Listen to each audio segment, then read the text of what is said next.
I'm sure they'll give me great reviews, right? You know, they'll say he was horrible, he was terrible, it was a horrible situation. No, we'll do fine. I've watched some of the people that host. Jimmy Kimmel was horrible. And some of these people, if I can't beat out Jimmy Kimmel in terms of talent, then I don't think I should be president. Donald Trump didn't target Jimmy Kimmel's punchlines this time. He went after the foundation beneath them. In a late-night post followed by a rally jab, Trump labeled Kimmel a paid propagandist, suggested he was reading from hidden scripts, and accused him of misleading America for ratings. The goal wasn't to counter a specific joke or dismantle a particular claim. The goal was to undermine the narrator, to make the audience distrust the mirror itself. Kimmel recognized the strategy and chose not to respond in the same arena. He didn't fire back online or trade insults in real time. Instead, he waited for the stage where pacing and proof matter more than outrage. When the show began, he opened with two simple, ordinary jokes, nothing political, allowing the audience to settle into familiar laughter before anything else. Trump was obviously very excited to headline this once prestigious event. He even waddled the red carpet where he was all fired up. How have you prepared to host tonight? Well, maybe I haven't prepared. Maybe you want to be a little bit loose. If you look at the great hosts, Johnny Carson, Bob Hope, those are the greats. If you look at the not-so-greats like Jimmy Kimmel, Only after the room relaxed did he pivot. Jimmy Kimmel held up a printed screenshot of Donald Trump's accusation and read it slowly and plainly, without mimicry or theatrical exaggeration.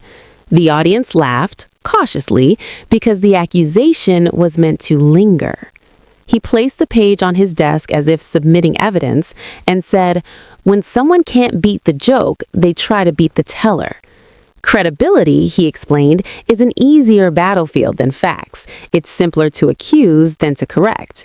Then he issued a direct challenge that shifted the segment from satire to scrutiny. If I'm lying, name one specific sentence I've said this week that's false and provide the correct version. Just one. Behind him, the screen lit up with the 3-column grid labeled Claim, Source, Verification. He told viewers he wasn't asking for belief, he was offering material that could be checked. And then he moved to the first example. Nobody watches Kimmel. And why does ABC Fake News keep Jimmy Kimmel, a man with no talent and very poor television ratings, on the air? Why do the TV syndicates put up with it? Also, totally biased coverage. Get the bum off the air. Hi, Mr. President.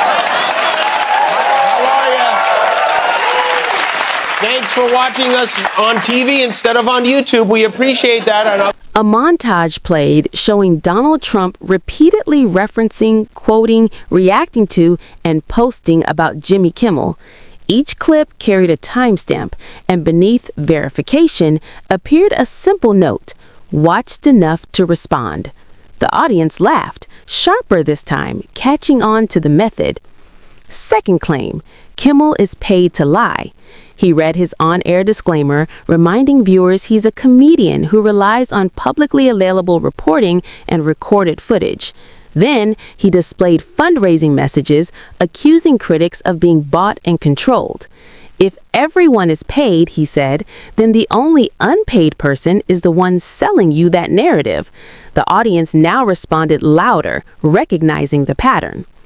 Then he introduced what he called the credibility test. 30 seconds, one question, no detours. A digital timer appeared behind him. Looking straight into the camera, he repeated the challenge. You've accused me of lying. Identify one false sentence and provide the correction.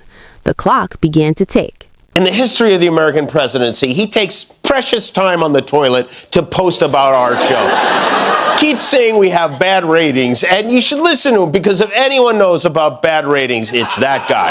President Trump's approval rating is tanking. Plunging to a new low. A new low, even among Republicans. That's the lowest level of his second term. That is the lowest it's been in his second term. It is at a low of the second term. The lowest of his second term. In the tense, dramatized moment that followed, a call came through, a heated voice launching into familiar complaints about corrupt networks and fake comedy. Jimmy Kimmel didn't interrupt or escalate. He simply pointed to the timer and calmly repeated the question. The audience began laughing, not at the shouting, but at the evasion. The ticking seconds turned chaos into measurement, making the absence of a specific correction impossible to ignore. When the buzzer sounded, Kimmel raised his hands and said, "There it is." The voice on the line continued at full volume, but the room's attention had shifted. The focus was no longer on tone or outrage. Kimmel's point was clear. When someone cannot correct the record, the truth speaks for itself.